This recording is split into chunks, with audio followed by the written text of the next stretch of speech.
Well, here we are. Everybody have a good summer? Everybody getting in any trouble? Nobody got arrested for anything or anything? Well, welcome to the 91st season of the Tallahassee Historical Society. That's unbelievable.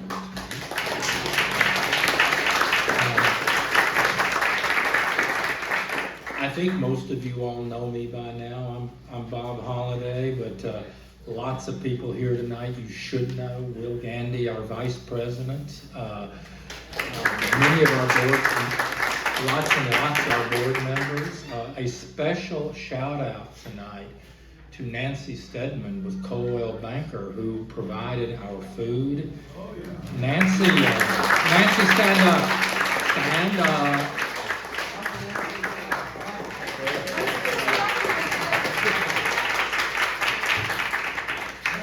Nancy sells historic houses, and I told her tonight that we would not leave here until someone had signed a contract with her to buy the Bloxham house. So just be. I do have a flyer out there that has the history on the back side of it, but I do have a flyer for the Bloxham house out there. Please take one with you as you go if you didn't already get one. I mean, lots of things going on in this community as far as history. Frank Terra Firma and Sandy, and Marty, and lots of people have been down there virtually every day building that log cabin. If you've been down there and helped build it, raise your hand. Yeah, good number of people. And it's open. The official festival marking the first legislative session is November 9th and 10th, and they are looking for docents, somebody, as people wander by, to give them little history spiels about the area and so forth. And we will be unveiling our historical marker to the founding of Tallahassee on November 10th down there as part of it. And so there's lots of stuff going on. And so it's been a good bicentennial year. So let me segue here to our speaker. This all started back in the spring, where I got this telephone call from my good friend, Dr. Larry Eugene Rivers, over at FAMU, who asked Marjorie and me if we would read the manuscript for his son, Dr. Larry Omar Rivers, at the University of West Georgia, whose book was about to be published by the University Press of Florida. And we said sure. And of course, the real thing behind that is that my wife Marjorie, who before she grew up and became a lawyer was going to be a professional editor, and so she's the one who does most of the work on these things. And I just sort of look around. That's right. I just sort of look around and go, yeah, that works. Sure. So the book that Omar, and we'll call him Omar, was working on was somebody I've never heard of, hence the title.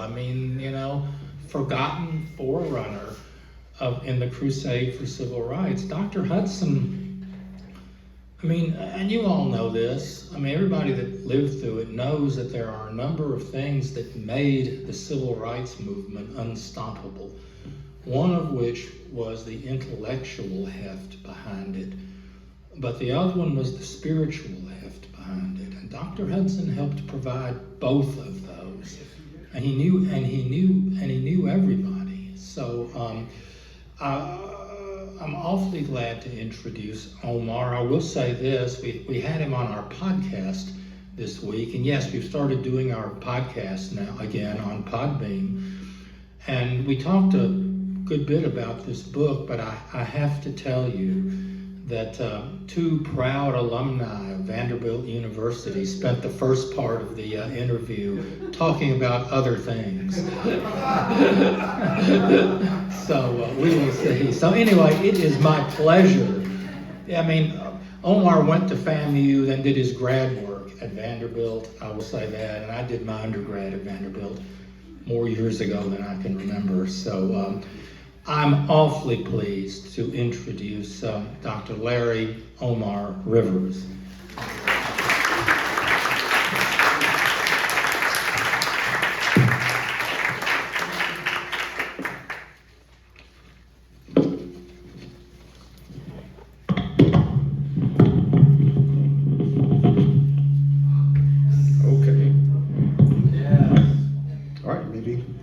This is the best way to do it.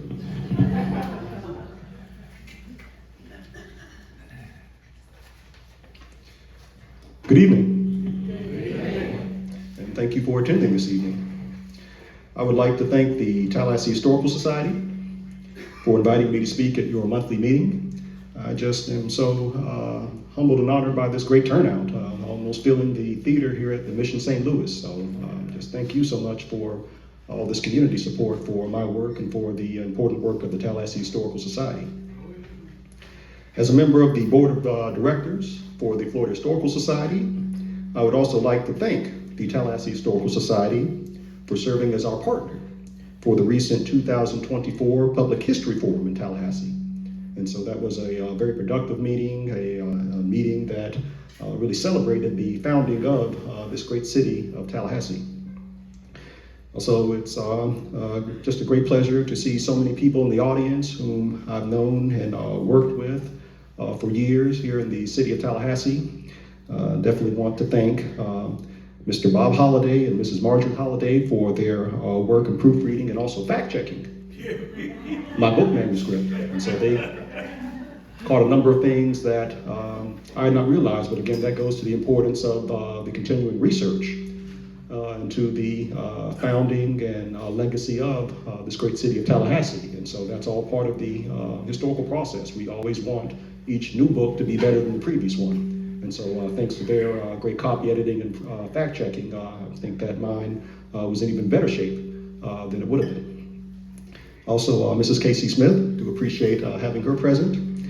And also Dr. Mack as well, Dr. Edmund McClarty, who was the pediatric dentist for both myself and my younger brother, Lynn J. Rivers. And so always kept our teeth in great shape.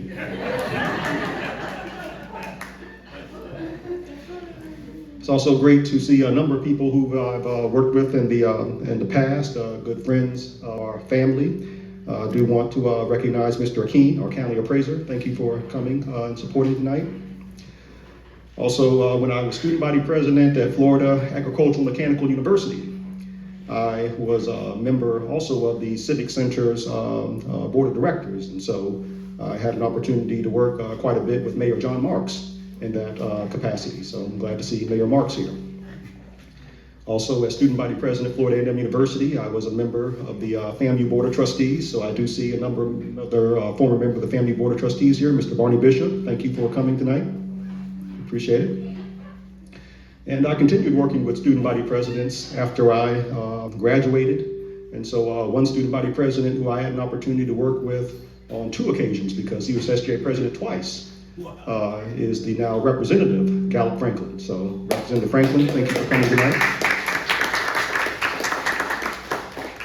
And again, that was a very tumultuous period, and for some way, Mr. Franklin found a way to do 30 hours of work in 24-hour days, and so he was not only student body president twice, but he was elected to be the statewide president of the Florida Student Association, and also served as a voting member of the Board of Governors, all while serving as student body president. So it was always good to work with him as we were working to support Dr. James Ammons in his work to regrow and build FAMU. And so I'd also like to thank the Tallahassee Historical Society for its strong support of my father's work as well. His recent book, Father James Page, and Enslaved Preachers Climb to Freedom, which was published by the Johns Hopkins University Press. And I really do appreciate the Tallahassee Historical Society's work in supporting the process of obtaining an historical marker in honor of Father James Page, which now stands proudly in front of the Bethel Missionary Baptist Church, not too far away from here on Tennessee Street. So I regret not being able to be there to attend the summer ceremony for installing the marker, but it was nice to see the pictures in the Tallahassee Democrat. So the Democrat was on site, took a number of nice pictures. Again, Mr. Curtis Richardson there also attended. And of course, the Tallahassee Historical Society was out in force. So it's great to see the members of Tallahassee Historical Society coming out to support the end result of all that very hard and often thankless work for this process of recognizing such an important community giant as Father James Page. And so my book, in many respects, builds upon the history that's shared in my father's book of Father James Page. Father James Page was the founder of Bethel Missionary Baptist Church. That's the church in which I was baptized, and my younger brother baptized, in which we were raised here in the city of Tallahassee. We started attending Bethel Missionary Baptist Church when the pastor was the late Reverend Herbert Alexander. And so Mrs. Alexander was my first Sunday school teacher there at Bethel Missionary Baptist Church. And always attending there, we knew that it was just a very special church community. And we had great experiences there. And so that just really, for me, created a fascination with the history of Bethel Missionary Baptist Church. So growing up there in Bethel Missionary Baptist Church, one name that you would hear quite a bit was the name of the Reverend C.K. Steele, who was the legendary pastor of Bethel Missionary Baptist Church during the Tallahassee bus protest. And so here you see a photo from the State Archives of Florida in which Reverend C.K. Steele is showing a burned cross that was placed on the lawn of his parsonage during the Tallahassee bus boycott in order to try and intimidate him. But of course, Reverend Steele was not one to be intimidated, so he displayed that in front of the church to let everyone know that the movement was going to continue and that evil would not prevail. And of course, Reverend Steele is quite known throughout this community, particularly for the bus plaza now, as well as the statue in his honor, and well-deserved honors. But another name that I would hear throughout my time growing up and worshiping in Bethel Missionary Baptist Church was that of Dr. James Hudson. And so in the course of looking for photos to include in my book, this one was really my very favorite one. But it was one that was from the Life magazine collection. And so Life magazine sent a photographer down during the Tallahassee bus protest who took a large number of photos. And recently, the Life magazine collection has made a lot of the unpublished photos available. And so this is one of the unpublished photos from that collection. It shows Reverend C.K. Steele listening as Dr. James Hudson speaks there at Bethel Missionary Baptist Church during the Tallahassee bus protest. So I never met Dr. Hudson. He lived from 1903 to 1980. He passed away 1 year before I was born in 1981. But I learned about him through the countless people in Tallahassee who knew him and loved him. Dr. Hudson, again, was a pulpit associate at Bethel Missionary Baptist Church. Many members of the congregation had fond memories of him. People told me stories about how he officiated at their weddings or provided them with spiritual counseling, or delivered sermons that encouraged them during the trying periods in their lives. Additionally, there were many professors and alumni of my undergraduate alma mater, Florida Agricultural Mechanical University, who knew Dr. Hudson. He served as FAMU's chaplain for 27 years. So from 1946, when he first began under Dr. William H. Gray, to 1973, when he retired. And so Dr. Hudson remains one of the lesser known quiet giants of the civil rights movement, but he is recognized throughout a number of honors in Tallahassee. So for example, the Tallahassee NAACP branch awards an annual James Hudson Humanitarian Award each year. And so in this particular picture, you see Mr. Gregory Grady receiving the James Hudson Citizenship Humanitarian Award from Tallahassee NAACP President Mr. Dale Landry.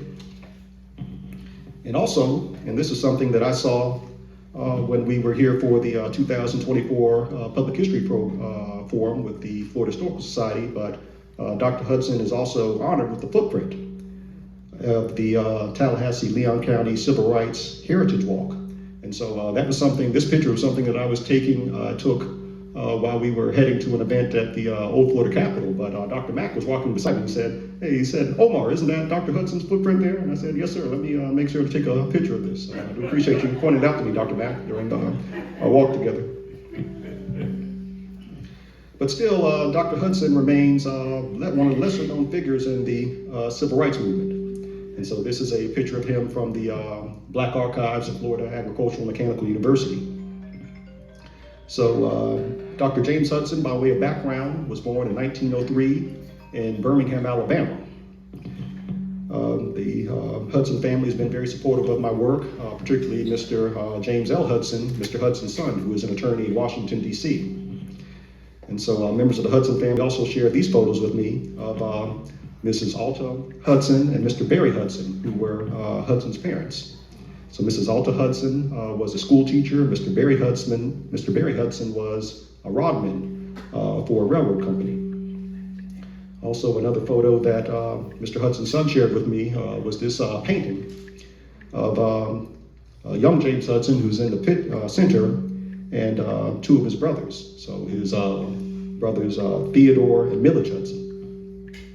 And the Hudson children were Theodore, James, Millage, Florence, and Ornette. One child named Barry Jr. died as an infant. So Dr. Hudson grew up there in Birmingham, Alabama, and had a number of experiences that were both uplifting but also quite traumatizing as well. So a quite traumatizing experience occurred when he was about 6 or 7 years old. But he was playing a game of baseball not far away from his home. He was in the batting position. A friend tossed a bat over toward his direction. Actually, Dr. Hudson was standing next to a friend who was in the batting position. A bat was tossed toward the friend, and the bat hit Dr. Hudson in his right arm. And so his right arm ached after that. At first, his father took him to a local doctor. The doctor said it was simply bruised and bandaged Dr. Hudson and sent him home. But the pain continued, and so some nights it was so bad that young James Hudson could not even sleep. And so finally, a family friend recommended that the Hudsons take young James to a doctor who could give them a second opinion. And so that doctor discovered that the arm was indeed broken and tried to perform a corrective surgery, but it was just too late. And so that doctor sadly told them that in order to save young James's life, that the arm would have to be amputated within 48 hours. And so there, very sadly, at age 6 or 7, young James Hudson underwent an amputation of his lower right arm. And so it was amputated right above his elbow. Very tragic incident, and really exemplified the poor health service that was available to African Americans there in Birmingham. And so you had a very, just frankly, incompetent first doctor who treated young James. The second doctor was much more skilled, but just too late in order to provide enough help to save the arm. Another very tragic incident that affected the Hudsons at a very early age was that Mrs. Hudson, Mrs. Alta Hudson, died from typhoid fever as well. And so again, there was very little access to vaccinations for African Americans there in Birmingham. And so vaccination might have saved her from that. But young James resolved to continuously push forward, and his mother, late mother, had emphasized education as a school teacher, and his father, Barry Hudson, continued to emphasize education throughout the rest of his life. So he went on to earn his bachelor's degree from Morehouse College.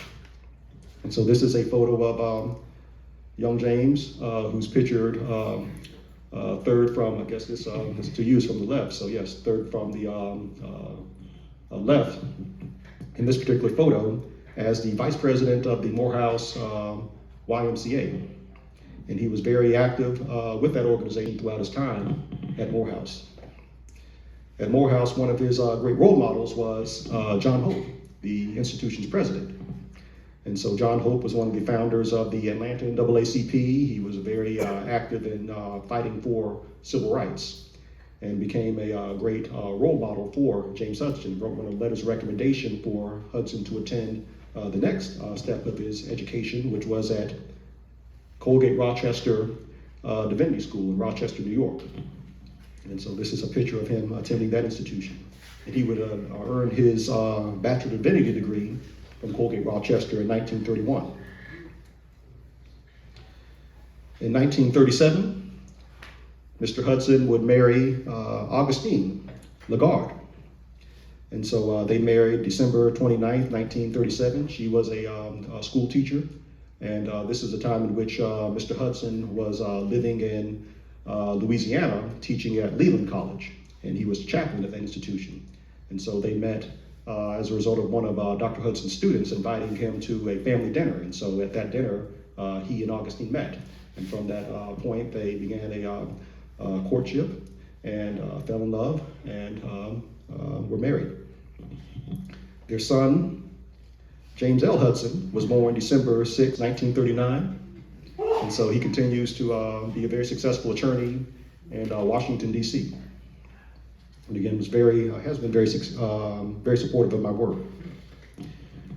After continuing to teach at Leland for a number of years, the Reverend Hudson went on to continue his education at Boston University.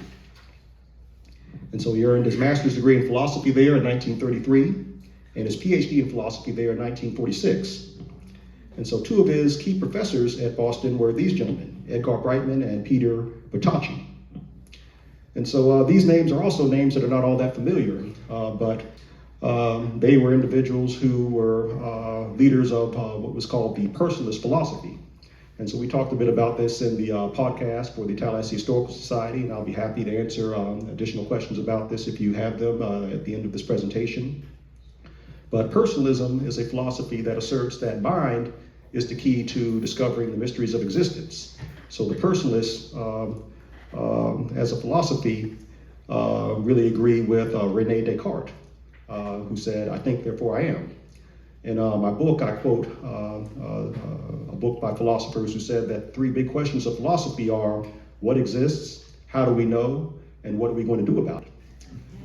Yes, three important questions. And so René Descartes, in saying that "I think, therefore I am," gives us a starting point for answering the first two questions. And so what exists? Well, we know the human mind exists. How do we know? It's self-evident. And so the personalists use mind, which they define as personality, as a starting point for their explorations into the mysteries of existence. And so the personalist personality can be understood as self-conscious experience capable of moral thought and rational judgment. And so Dr. Edgar Sheffield Brightman, the first gentleman you see here, made a major contribution to personalism through his conceptualization of moral laws. Dr. Brightman argued that since there's a system of physical laws that's detectable to the human mind, it also stands to reason that there is a system of moral laws as well. They're every bit as real as the physical laws of the earth. And so by working within the system of moral laws, we can challenge and overcome many of the worst evils in society. The gentleman you see beside him is Peter Bertocci, who was the second reader on Dr. Hudson's dissertation committee. And so there were just two readers, Dr. Brightman and Dr. Bertocci. And these two individuals would also be very important to another Morehouse alum who would later attend Boston University by the name of Martin Luther King Jr. And so Dr. King first began at Boston University as a student in the Department of Philosophy, like Dr. Hudson. And so his first advisor was Dr. Edgar Sheffield Brightman. And so Dr. Brightman advised Dr. King until he unfortunately passed away in 1953. And so at that point, Dr. King transferred to the School of Theology, where he began studying with L. Hill DeWolf. But one of the members of his dissertation committee was Dr. Peter Bertocci. And so Dr. Peter Bertocci would later write a letter that I found in the Black Archives and the Hudson papers saying that he was just so proud of the work that both Dr. Hudson and Dr. King were doing in the civil rights movement in the South. And so these professors were quite influential to not just Dr. Hudson, but also Dr. Martin Luther King Jr. And also they had a number of other African-American students as well too. And so there's an important history to be written here. Not a whole lot of literature, but a great deal to explore. So this is Dr. Hudson in his doctoral regalia at Boston University. He earned his PhD in 1946. And he was later hired as the chaplain, professor of philosophy and religion at Florida Agricultural Mechanical University. And so the president at the time was Dr. William H. Gray. Dr. William H. Gray had known Dr. Hudson in Louisiana when he was a professor at Southern University.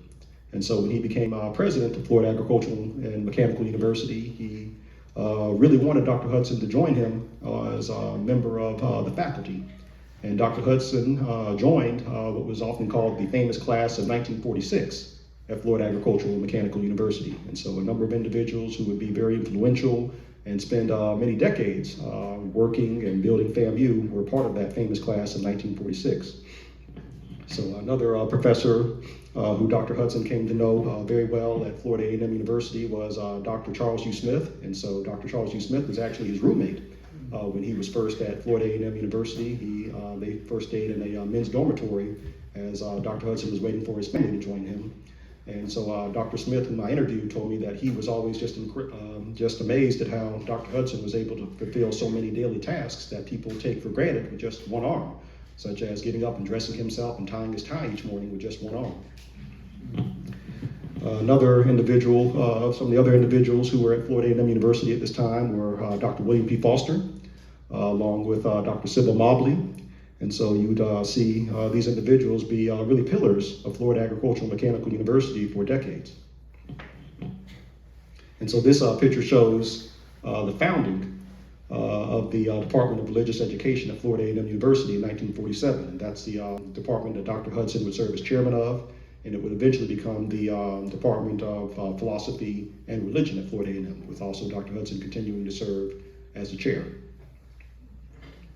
Dr. Hudson's office at Florida A&M was in Carnegie Hall, which is now the home of the Black Archives.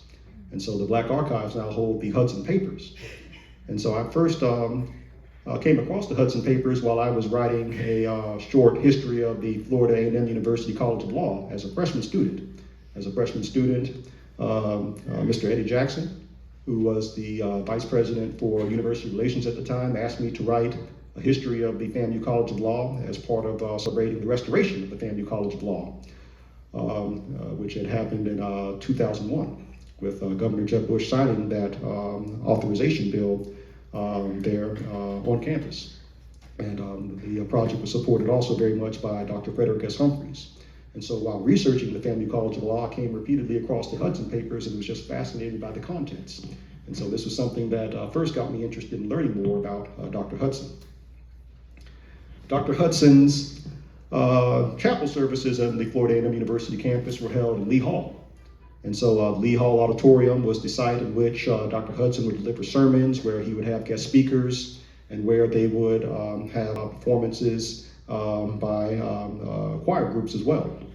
Mr. Hudson's son told me that there would be a processional that took place before the chapel services, and the processional would begin at Carnegie Hall and go all the way to Lee Hall. And so the Adderley brothers, Cannonball Adderley and his brother, were members of the band, and so they participated in those processionals as members of the FAMU band while Dr. Hudson was chaplain. So quite a few connections are evident. This is the Hudson family in Tallahassee, Florida. So Dr. Hudson, Mrs. Hudson, their son James L. Here, and so they bought the plot of land in which they built their house there on Gamble Street from Dr. Benjamin L. Perry Sr. And so Dr. Benjamin L. Perry Jr., of course, would become a future president of Florida A&M University and a person with whom Dr. Hudson would work. So there's quite a bit that Dr. Hudson did in his life, but a major focus of my book is Dr. Hudson's contributions to the Tallahassee bus protest. And so as part of my research, I interviewed a number of his former students who participated in the Tallahassee bus boycott. They cited the inspiration from the messages that they heard in the Religious Life program as a factor that encouraged them to take a strong, bold stand against racial segregation. And so the events that led up to the Tallahassee bus boycott are familiar to many. On May 27, 1956, two FAMU students who are pictured here, Wilhelmina Jakes, pictured left, and Carrie Patterson, pictured right, stepped onto a city bus, dropped their 10-cent fares in the meter, and finding the bus crowded, the two friends sat down in the only seats that were available, located next to a white woman sitting behind the driver. They were told that they could not sit there, and so Jakes asked why. The bus driver said, "You just can't sit there." So Jake stood up, walked over to the bus driver and told him, "Give me back my dime and I will get off." The bus driver refused to refund her money, so she and her friend continued to sit there. The bus driver called the police, and they were eventually arrested and taken to the police station and booked. So the Reverend Moses General Miles, Reverend Hudson's friend, and the Dean of Students at FAMU arrived at the jail and posted a $25 bond to release the women. Later that night, a cross was burned in front of the off-campus house that Jakes and Patterson shared. So the women fled the residence and moved to the campus dormitory for the rest of the night. And there's a interview on YouTube that you might watch when you get some time of Dr. Frederick S. Humphreys talking about this. He was a student at the time, and he just talked about how angry the students were. And he said that when that cross was burned, they came to the campus and they protected the women. And so Dr. Humphreys, you should remember, was a member of the ROTC. And there was a large ROTC contingent there, as well as it included also Mr. Brodus Hartley, who was the student body president at the time. And also you had a large veteran community there as well, living in Polkinghorne Village, many World War II veterans.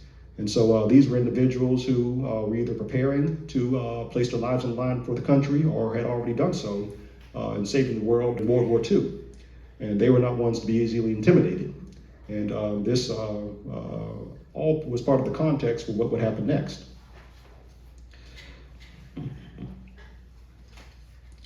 So, oh gosh, did I lose the clicker? Okay, here it is.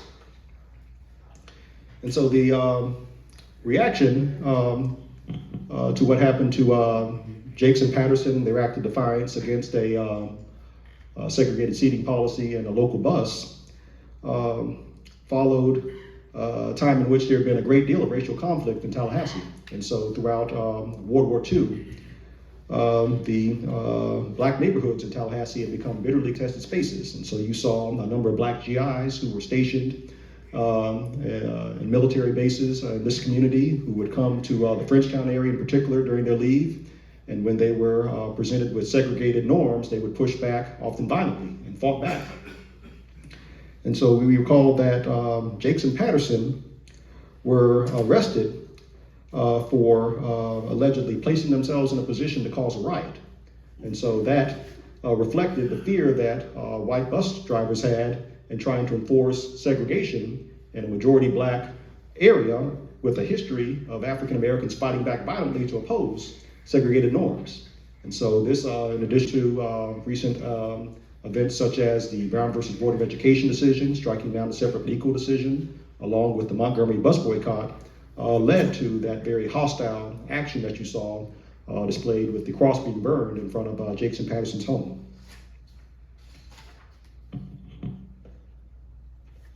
So later that night, the president of FAMU, President George W. Gore, summoned James Hudson and a handful of other faculty members, administrators and leaders, and students to his home.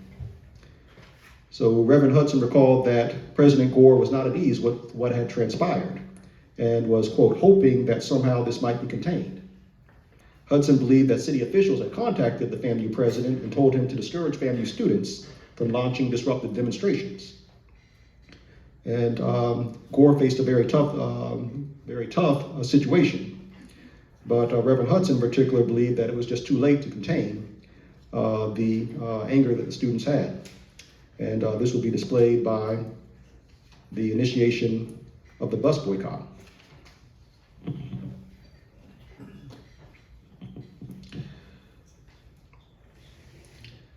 So in Lee Hall Auditorium, a group of students were convened by then student body president Brodus Hartley, and they voted to boycott city buses.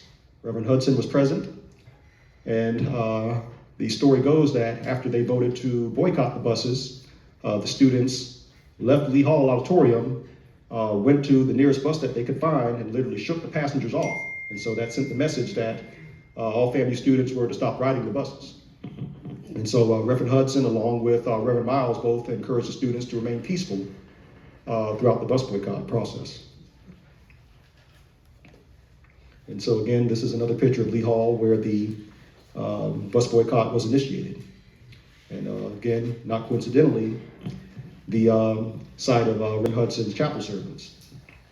So Dr. Humphreys, who again was a former senior ROTC member who took Reverend Hudson's logic course, attended the Lee Hall meeting at which students voted to launch the bus boycott. He recalled that the language Hudson used in his sermons, particularly stressing human dignity, the sacred worth of all human life, the moral obligation to resist evil, paralleled the language students chose as they began their protest. And so again, he remembered that students were really inspired and emboldened by the types of messages that Dr. Hudson shared. I also spoke a number of times to, okay, this is Dr. Humphreys. And so this is him from the yearbook. He very, very tall giant of an individual, so stands quite tall. And he was a chemistry student. Would go on to earn his PhD in chemistry from the University of Pittsburgh, from Apalachicola, Florida. And this is the student body president, Mr. Brodus Hartley. And this is another picture from the Life magazine collection, one of the unpublished pictures, which I received a license from Shutterstock. But Mr. Hartley was the student body president who convened the meeting at which the students voted to launch the bus boycott. And so I interviewed him. I would always see him all the time on FAMU campus while I was a student as well. But again, Mr. Hartley recalled that themes that Reverend Hudson has stressed in chapel, such as self-respect and fairness, were on his mind as he delivered his speech, urging students to rise up against the aggression that had been directed toward Jakes and Patterson. So another picture from the Life magazine collection of the officers of what would be called the Intercivic Council. So the students voted to launch the bus boycott for the remainder of the semester, which was only a short period of time because the students were preparing to go on summer recess. And so the local leaders within the African American community, particularly at Bethel Missionary Baptist Church, Bethel A&M, and a number of other church bodies, worked quickly to try and make sure that the bus boycott would continue after the students left for the summer. So the Interdenominational Ministerial Alliance, which Reverend Hudson led as president, became the organizational vehicle that brought Tallahassee's adult black leadership into the bus boycott. Reverend Hudson, Reverend Steele tried to discuss the student protests at the IMA's regularly scheduled meeting and invited a cross-section of the local black leadership to attend. The midday gathering at Bethel A&M attracted representatives from the NAACP, Community Defense Club, Tallahassee Civic League, and the State and Local Business League. Passions flared as the group debated the best course of action. Some wanted to do nothing. Others said they were comfortable with backing the bus boycott only if it remained confined to FAMU. At the far end of the spectrum, men like Reverend Hudson and Reverend Steele wanted the bus boycott to become a citywide campaign. So in a final compromise, the attendees agreed to appoint a 9-member committee to meet with the city manager and bus company manager. The delegation, which included Reverend Hudson and Reverend Steele, was to express the group's support for the student protest and submit grievances about the treatment of black riders. So finally, an 8 p.m. meeting was scheduled at Bethel Missionary Baptist Church, and then the committee would report the city commissioners and city officials' responses to the broader black community.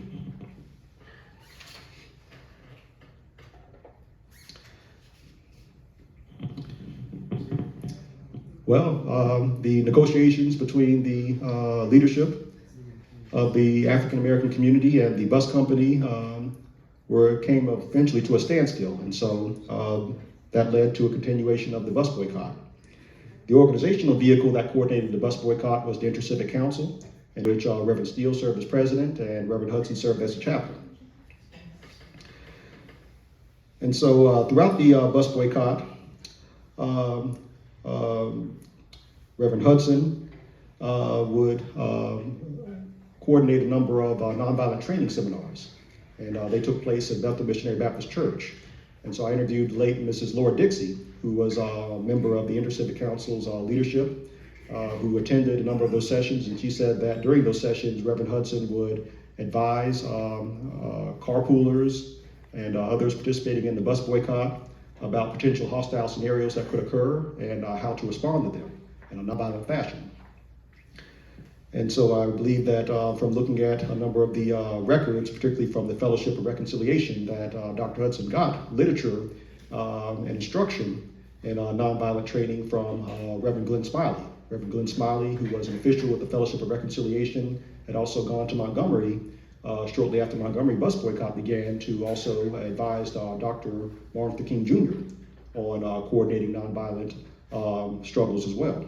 And so shortly after Tallahassee bus boycott began, the Fellowship of Reconciliation organization's record showed that Reverend Smiley came and met with the leadership of the Inter-Civic Council. So from that, I believe that Dr. Hudson received literature as well as advisement from Reverend Glenn Smiley on coordinating those nonviolent training seminars. And also Mrs. Hudson, along with their son, volunteered to be drivers for the carpool.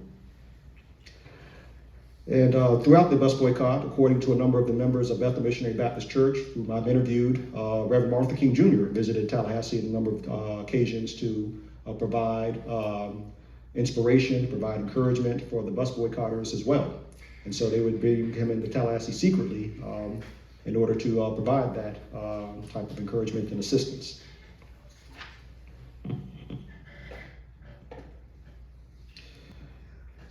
So on November 13th, 1956, the U.S. Supreme Court upheld a lower court's ruling in the case of Browder v. Gale. And so that was a case that extended from the Montgomery bus boycott. And that case had declared racial segregation in bus transportation to be unconstitutional. Thus, you would see the Inter-Civic Council begin a number of efforts to try and test compliance with that U.S. Supreme Court back lower court ruling declaring bus segregation to be unconstitutional, which is depicted here. So there would be quite a bit more struggle as well, more threats, more violence, particularly directed against the Reverend C.K. Steele. There would be gunshot blasts sent into his parsonage, a number of threats, and a great deal of harassment against the carpoolers. The leadership of the Inter-Civic Council was all arrested, including Reverend Hudson. But the boycotters remained resolute. And so by spring of 1957, Jim Crow had died a quiet death in the bus system of Tallahassee, Florida. And so the Inter-Civic Council, with Reverend C.K. Steele as the president and Reverend James Hudson as the chaplain, had played a key role in leading this historic protest in Tallahassee's capital city. So Martin Luther King Jr. and the Fellowship of Reconciliation considered the Tallahassee bus boycott important because it, long before the Montgomery protest had ended, showed the possibility for the Montgomery model to spread across the South. During a conference held in Atlanta in 1957, King met with nearly 100 black ministers who were, quote, committed to the idea of a Southern movement to implement the Supreme Court's decision against bus segregation by nonviolent means. The group voted to form what eventually became the Southern Christian Leadership Conference. And so the Reverend C.K. Steele would be the first vice president of the Southern Christian Leadership Conference. And Reverend James Hudson would continue to be very active in supporting the work of the Inter-Civic Council at Reverend C.K. Steele's side here in Tallahassee. And so close to the one-year anniversary of the Tallahassee bus boycott, there was a meeting convened of the Nonviolent Social Change Institute that had been founded in Montgomery, and it met here in Tallahassee. And so the field secretary and institute director of, the Fellowship of Reconciliation field secretary and institute director Glenn Smiley later told Reverend Steele that the ICC hosted Institute of Nonviolence was, quote, in many respects superior to the first such gathering in Montgomery. So reflecting upon the Tallahassee bus boycott in 1957, Reverend Hudson praised it as a watershed event that had birthed a new movement for social change in Florida's capital city. He proudly noted how black protesters had clung to the nonviolent discipline taught by his seminars in the midst of fierce hostilities from opponents, particularly those which took place after the ICC commenced its Ride the Bus Integrated demonstrations in December of 1956. And Reverend Hudson said, and I quote, "At times it has been difficult to keep the movement on the level of love and nonviolence. It is to the credit of the Inter-Civic Council that throughout its history of more than 2 years, it does not have one case of violence on its record. This record has been maintained in the face of burning crosses, the firing of guns, and the throwing of stones. He added, nonviolence has largely been accepted as a method or technique by the followers of the movement. For an encouraging few, the commitment to nonviolence has become a way of life, as well as a technique for social change. To Hudson's delight, many Black citizens had expressed a willingness to use nonviolence in a new series of brewing battles against the remaining vestiges of African American second-class citizenship in Tallahassee. And so Reverend Hudson said, again, I quote, "We are taken beyond the bus situation to the problems of strategy for school integration, registration and voting, and better job opportunities. There is a feeling among many that we have entered a struggle from which there could be no retreat." And so as the bus struggle began to move into the next chapter, Reverend Hudson began preparing the Inter-Civic Council for new challenges by attempting to deepen the membership's understanding of nonviolence. And so the late Walter Smith, who was a student assistant to Reverend Hudson, said that Reverend Hudson continued to lead nonviolent training seminars at various African American churches throughout the city. And so this was something that supported the work of the Tallahassee chapter of the Congress of Racial Equality, the student sit-in protests, and other major protests within the city of Tallahassee throughout the duration of the Civil Rights Movement.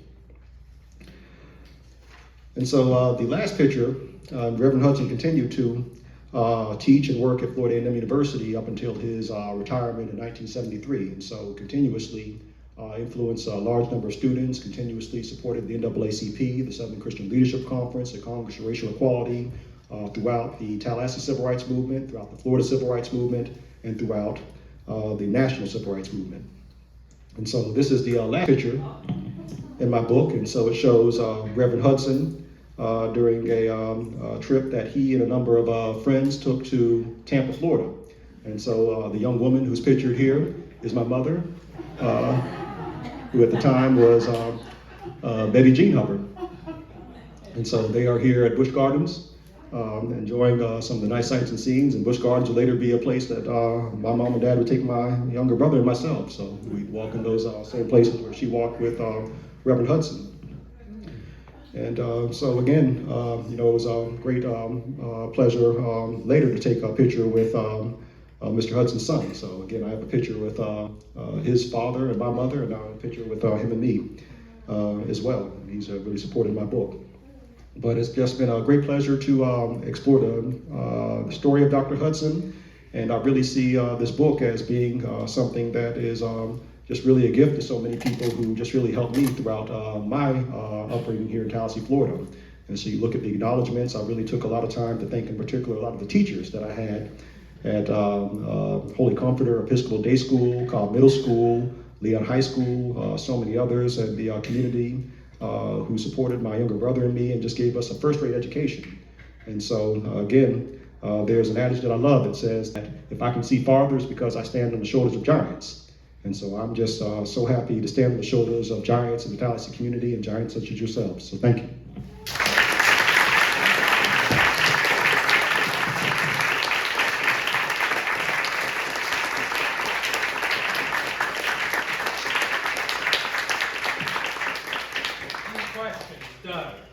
Is that your dad on the left?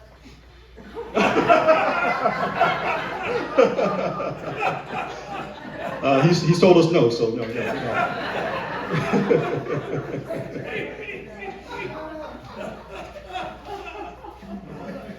Any questions? Any questions?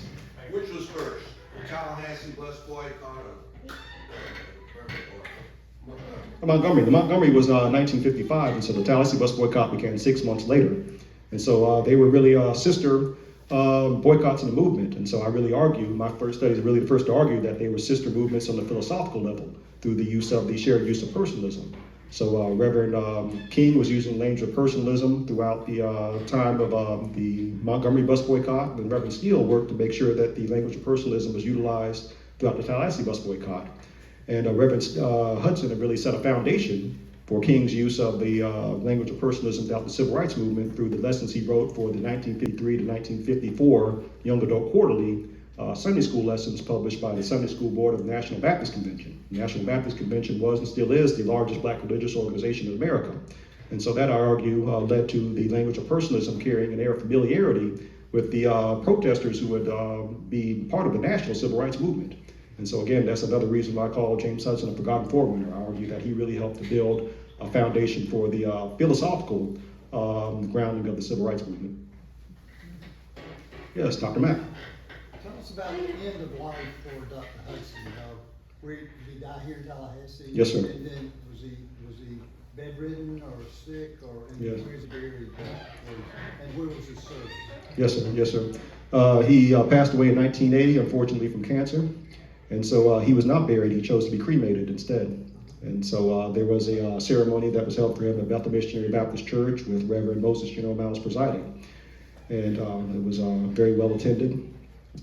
And so in addition to the commemorations that we see here in the Tallahassee community with the James Hudson Award by the NAACP, with the footprint on the Civil Rights Walk Heritage Walk, we also see the front, the book cover for my book is actually the portrait of Reverend Hudson that is on display in the Martin Luther King Jr. International Chapel at Morehouse College. And so the dean of the chapel, Dr. Lawrence Carter, worked with the Morehouse administration to help me get permission to use that as the cover art for my book. So that's another honor that Reverend Hudson has. And so after Dr. Hudson passed, Mrs. Augustine Hudson decided to leave Tallahassee, donate his papers to the Family Black Archives, and return to live with her sister in Louisiana.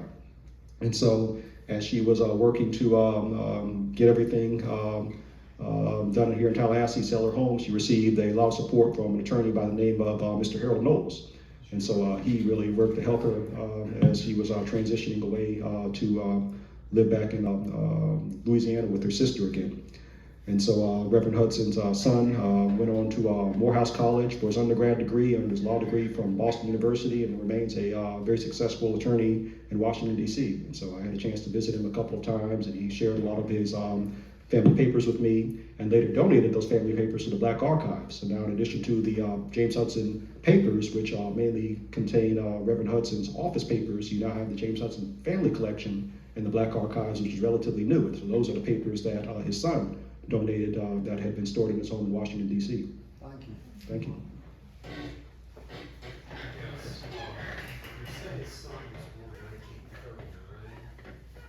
Yes, sir. I don't know if Mr. Hudson wants me to comment specifically on his age, but I'm an historian, so yes, the date is 1939. And I just met with him not that long ago in Atlanta. So he continues to, enjoy his work, and he also sent me a very nice letter thanking me for the book. So Was he an only child? he was an only child, yes, sir. Are there Hudson descendants? Did he have children? Oh, he does have children, yes. He has daughters, yes. Yes, so the Hudson family is continuing to go strong, yes.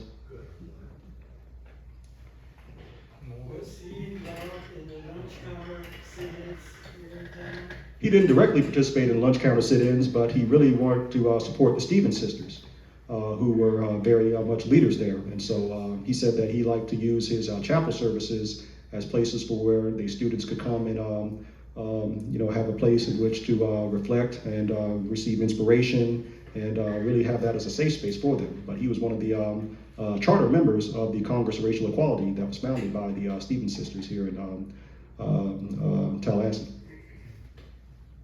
Let's give a hand.